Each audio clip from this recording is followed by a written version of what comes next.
سماجی مسائل کے خاتمے کے لیے کرسپ پروگرام کی منظوری دی گئی۔ وزیر خزانہ شمشاد اختر کے مطابق منصوبے کے لیے 25 کروڑ ڈالرز فراہم کیے جائیں گے۔ پسماندہ طبقے کے قرض پروگرام کے لیے 17 کروڑ ڈالر ملیں گے۔ سندھ میں خام تیل کے بھاری ذخائر موجود ہونے کا انکشاف ہوا ہے۔ سونو فیلڈ سے 1850 بیرل یومیہ تیل کی پیداوار حاصل کی جا رہی ہے۔ Oil and gas development authority کے مطابق سونو کنواں نمبر 9 میں 2350 میٹر تک گہرائی سے مطلوبہ نتائج حاصل ہوئے۔ ابتدائی طور پر 1850 بیرل یومیہ تیل نکالا جا رہا ہے۔ جدید ٹیکنالوجی کے استعمال سے پیداوار میں مزید اضافہ ہو سکتا ہے۔ تورخم بارڈر 10 دنوں کی بندش کے بعد کھول دیا گیا۔ افغان ڈرائیورز کو سفری دستاویزات مکمل کرنے کے لیے 31 جنوری تک مہلت دے دی گئی۔ پشاور میں پاکستانی بارڈر حکام اور افغان قونصل جنرل کے درمیان مذاکرات ہوئے، جس میں افغان قونصلر جنرل نے تجارتی سرگرمیاں بحال کرنے پر زور دیا۔ پاکستانی بارڈر حکام نے افغان ڈرائیورز کو سفری دستاویزات مکمل کرنے کے لیے 31 مارچ تک کی مہلت دے دی ہے۔ 1 اپریل سے سفری دستاویزات کے بغیر گاڑیوں کا داخلہ ممنوع ہوگا۔ کارگو گاڑیوں کے لیے سفری دستاویزات کی پابندی کا فیصلہ وفاقی حکومت نے کیا تھا، جس پر 13 جنوری سے عمل درآمد شروع ہونے پر افغان حکام نے تجارت کے لیے سرحد بند کر دی تھی۔ ایرانی وزیر خارجہ حسین امیر عبدالحیان 29 جنوری کو پاکستان آئیں گے۔ وزیر خارجہ جلیل عباس جیلانی کی دعوت پر ایرانی وزیر خارجہ پیر 29 جنوری کو پاکستان پہنچیں گے۔ دونوں ملکوں کے وزرائے خارجہ نے ٹیلی فونک گفتگو میں تنازعات کو باہمی مشاورت سے طے کرنے پر اتفاق کیا تھا۔ دونوں ملکوں کے سفیر 26 جنوری تک اپنے اپنے عہدوں پر واپس آ جائیں گے۔ ترجمان دفتر خارجہ نے دونوں ملکوں کی مشترکہ پریس بیان میں کہا کہ ایرانی وزیر خارجہ کے دورے سے تحفظات اور خدشات دور ہوں گے۔ بلوچستان کے ضلع یوب میں سیکیورٹی فورسز سے فائرنگ کے تبادلے میں 7 دہشت گرد ہلاک ہو گئے۔ ISPR کے مطابق یوب کے علاقے سمبازا میں دہشت گردوں کی موجودگی کی اطلاع پر آپریشن کیا گیا۔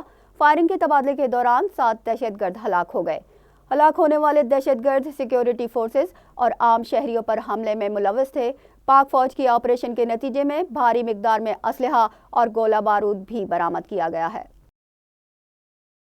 فروری میں ہونے والے عام انتخابات کی کوریج کے لیے 49 غیر ملکی صحافیوں کو ویزے جاری کر دیے گئے ہیں۔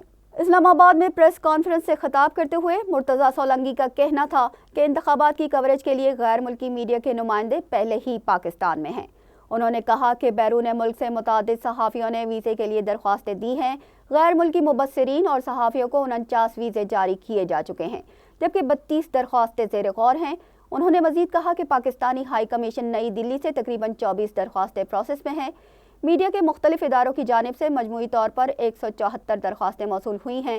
غیر صحافی کیٹیگری میں صرف برطانیہ سے 25، روس سے 8، جاپان سے 13، کینیڈا سے 5 اور کامن ویلتھ سے 5 درخواستیں بھی پروسیس میں ہیں۔ بھارتی فوج کی درندگی میں تیزی آ گئی۔ مقبوضہ کشمیر میں ایک اور کشمیری نوجوان کو شہید کر دیا گیا۔ یوم جمہوریہ سے قبل مزید فوجی چوکیاں بھی قائم کر دی گئیں۔ بھارتی فوج گزشتہ کئی روز سے مقبوضہ کشمیر کے مختلف علاقوں میں گھر گھر تلاشی لے رہی ہے۔ تلاشی کے بہانے نوجوانوں کو گرفتار کر لیا جاتا ہے۔ گزشتہ روز ضلع راجوری میں بھارتی فورسز نے ایک نوجوان کو اغوا کیا تھا اور تشدد کے بعد قتل کر دیا۔ اہل خانہ کے مطابق کنڈی تھانے میں گمشدگی کی رپورٹ درج کروائی گئی تھی، جس کے بعد نوجوان کی لاش برآمد ہوئی، جبکہ مودی کی ہندوتوا سرکار نے مذہبی تعصب کی انتہا کرتے ہوئے ایک مسجد کا اکاؤنٹ سیل کر دیا۔ کشمیر میڈیا کے مطابق بھارتی جنتا پارٹی کے جموں کشمیر بورڈ کا انتظام سنبھالنے کے بعد مسلمانوں کے خلاف اقدامات بڑھ گئے ہیں۔ غزہ پر حملوں میں ایک دن میں مزید 200 فلسطینی شہید ہو گئے۔ شہداء کی تعداد 25,295 ہو گئی، جبکہ 63,000 افراد زخمی ہیں۔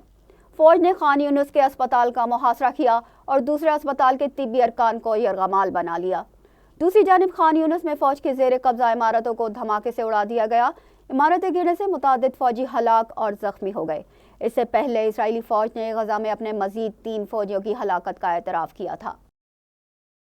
امریکہ اور برطانیہ نے یمن پر مزید فضائی حملے کیے ہیں۔ غیر ملکی خبر رساں ایجنسی کے مطابق یمنی دارالحکومت صنعا اور دیگر علاقوں کو نشانہ بنایا گیا۔ اس حوالے سے امریکہ اور برطانیہ کا اپنے مشترکہ بیان میں کہنا ہے کہ یمن میں 8 اہداف کو نشانہ بنایا گیا ہے۔ بیان میں یہ بھی کہا گیا کہ حوثیوں نے بحیرہ احمر میں تجارتی جہازوں پر حملے جاری رکھے ہوئے ہیں۔ امریکہ اور برطانیہ کا کہنا ہے کہ حوثیوں کے خلاف کارروائی کا حالیہ دوسرا مرحلہ حوثیوں کی جانب سے جاری حملوں کے جواب میں کیا گیا ہے۔ چین اور کرغزستان کے سرحدی علاقوں میں زلزلے کے شدید جھٹکے محسوس کیے گئے۔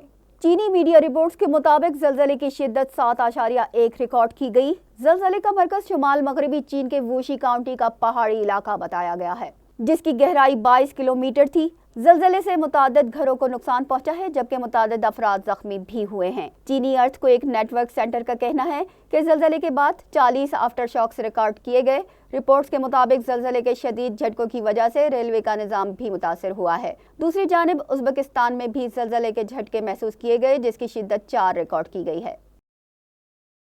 پناہ کی تلاش میں برطانیہ آنے والوں کو روانڈا بھیجنے کا حکومتی پلان تعطل کا شکار ہو گیا۔ پارلیمنٹ نے روانڈا کے ساتھ معاہدے کی توثیق مؤخر کرنے کے حق میں ووٹ دے دیا۔ کیگالی معاہدے کی توثیق مؤخر کرنے کے حق میں 214 اور مخالفت میں 171 ووٹ پڑے۔ بل میں مطالبہ کیا گیا ہے کہ معاہدے پر عمل درآمد سے پہلے حکومت یقینی بنائے کہ روانڈا پناہ گزینوں کے لیے محفوظ ہے۔ برطانیہ نے گزشتہ ہفتے بل منظور کیا تھا۔ برطانوی سپریم کورٹ نے پناہ کی تلاش کرنے والوں کو روانڈا بھیجنا غیر قانونی قرار دیا تھا۔ محسن نقوی کو chairman management committee Pakistan cricket board تعینات کرنے کی منظوری دے دی گئی ہے۔ ذرائع کے مطابق نگراں وزیر اعظم نے محسن نقوی کی تقرری کی منظوری دے دی۔